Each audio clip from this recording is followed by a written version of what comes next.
Welcome to More Than a Few Words, a marketing conversation for business owners. This is your host, Lorraine Ball.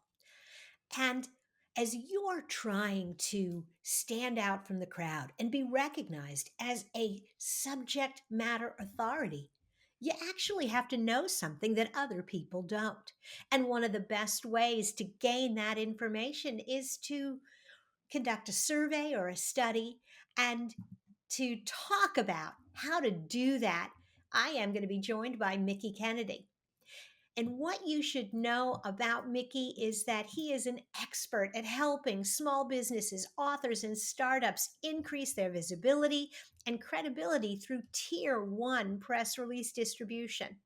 He founded eReleases 25 years ago when he realized that small businesses desperately need a press release service they can actually afford, giving them access to media and a national newswire, all with a personal touch. Mickie, welcome to the show. Well, thanks for having me. It's my pleasure. And for those of you that are listening and kind of recognize Mickey's name, he was a guest here a few years ago, and there'll be a link to our original conversation in the show notes. But today, I want to tackle this topic of studies and surveys. And I guess my first question is, how do you use it to get noticed? Sure.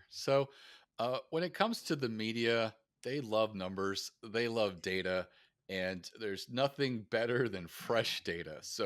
Uh, Basically, what I recommend is that someone do an industry a survey within their industry, and I usually do 16 questions, 4 questions per page in SurveyMonkey. And on the final page, you could make one or two of those questions a little left field, odd question.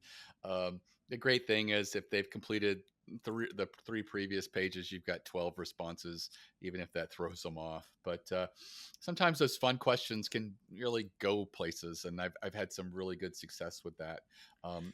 In the case of what is a left field question for a local auto repair shop in Pennsylvania that was doing a survey of other independent auto mechanics across the nation, it was what's the strangest thing a customer left in their car while being repaired, and it was an open field.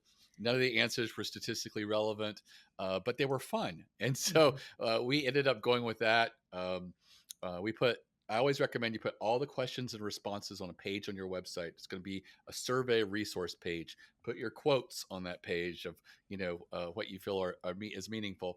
And when you do the press release, you're going to focus on basically just one or two of those questions and refer them to the survey and the responses back on your page. A good journalist will go there. Maybe they'll find another story that you didn't think of with a different angle. So it's just a great resource to have that page. So the next question I get from people is, well, I don't know a lot of people in my industry to survey. And the great thing is you don't need to know. In the case of that auto repair shop, I asked if they belong to any trade associations, and they go, "Oh yeah, we throw $80 a year to this independent auto repair trade association." And I was like, "Well, let's see how big they are." And I think they had over 1,100 members, and I was like, "That's a good candidate." So, what I suggest is you take that link from SurveyMonkey. Send it to them in an email and say, "Hey, I have recently built a survey, and I plan on getting responses and building out a press release that I'll issue over the wire. And if you're willing to partner with me and send this out to your members, I will mention you in that press release going out over the wire." The great thing is these small and independent trade associations don't get any media attention. It's the large trade associations that have their own PR people and will never cooperate with you in something like this that get all the media attention. So they often see it as a win-win. I've had a couple push back and say, could we co-brand the survey? I don't see a downside unless they want to start getting involved with, changing the questions and just, making the whole thing difficult. But many times, they're lean and small enough. They just see this as an opportunity to get a mention, hopefully, in an article. So, So, well, let me ask you a couple of questions about that because a lot of what you're talking about is very geared to establishing me as an expert surveying other people in my industry, but how do I then maybe use that information to get customers to take me more seriously? Because at the end of the day, isn't that really what it's about? Correct. So, in this case, you're going to get the results from the survey. You're looking for at least 100. If you don't get it, you can circle back to the trade associate and say, we only got 60. Could you do a push in social media, maybe another email send? They often want to see this succeed, so they'll often work with you to get it out there.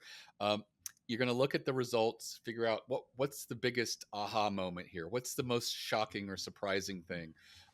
And you're going to focus your press release on that. Maybe there's room for a secondary result in there, and you're going to put an amazing quote of why you felt the results turned out that way in regards to that question. You're putting the analysis there because you're the expert, you're the author of the survey, and you send that out.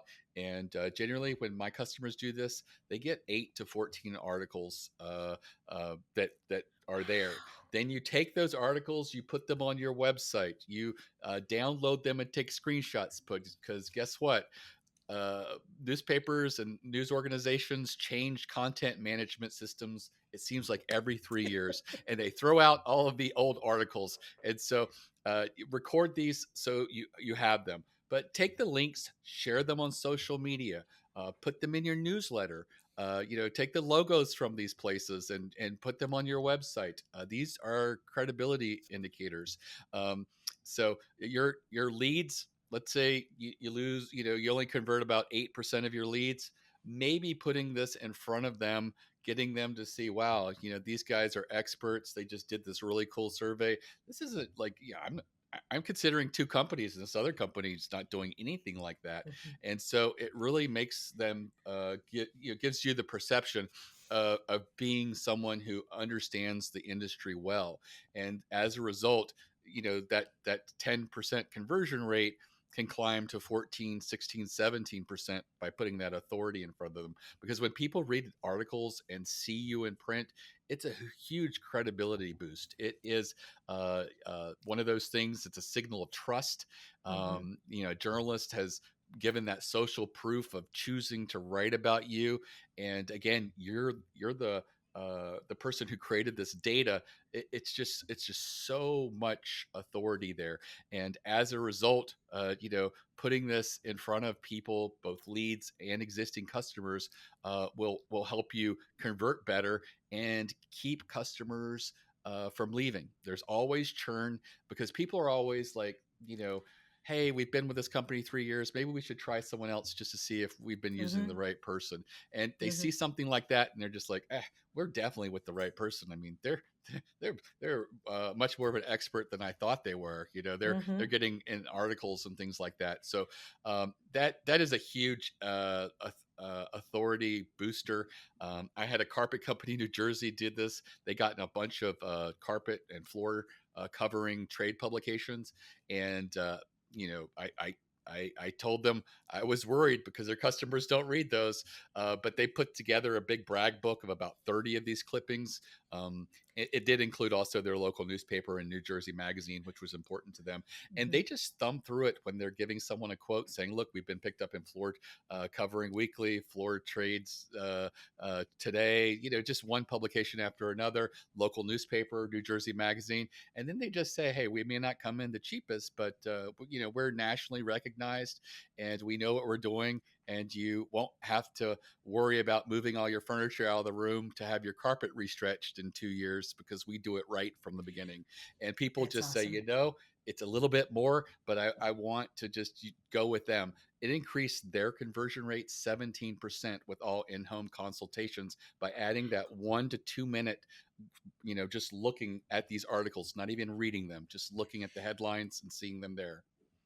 That that is such those are both such good examples, and they are examples for businesses that I don't think traditionally think of themselves as trying to be subject matter experts. You get a lot of coaches and consultants, and they kind of get this whole survey thing, but this is really innovative for home service professionals.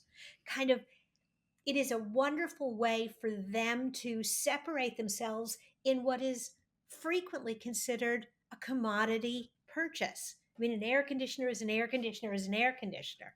And all of a sudden, well, the product is the same, but the people aren't.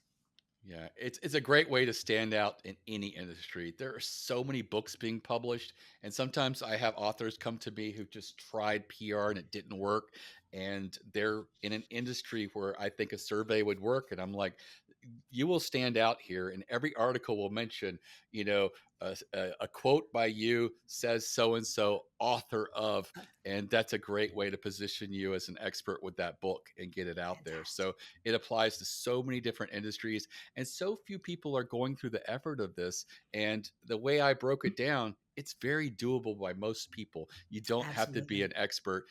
The biggest thing is coming up with 16 questions that are kind of timely, and Mhm. maybe looking at trends that are going on in Mm. your industry, or just questions you would ask other people in your industry if you bumped into them at a conference, or a trade show, saying, hey, have you noticed lately it seems like this is happening in our industry? That could be a great question. And yeah, it's just a matter of getting the answers and picking which one you think is going to surprise the industry most. Fantastic. Well, Mickey, once again, you have just dropped a ton of great information. I am so glad you've popped back to join me and be a part of the show again. Thank you. You're very welcome. And for anybody who wants to follow along how to do a survey, as well as several strategic press release ideas that I have a free masterclass that's built for the TikTok era, less than an hour long, and I guarantee you'll go through it and walk away with 6 to 12 good newsworthy ideas for your business that you would have never thought of otherwise. And it's at ereleases.com/plan, PLAN, completely free. And I guarantee you'll be able to run laps around other marketers with all the knowledge that's there. And I feel like it's a great place for someone to start. Fantastic. I will have a link in the show notes. So, in case you weren't writing fast enough, just look in the show notes and you'll find it. Thanks, Mickey. You're very welcome. And if you've enjoyed this conversation and would like to find other resources for your business, look for MTFW wherever you listen to podcasts. Subscribe to our newsletter so you get all of the updates. This has been another episode of More Than a Few Words. Thanks for listening.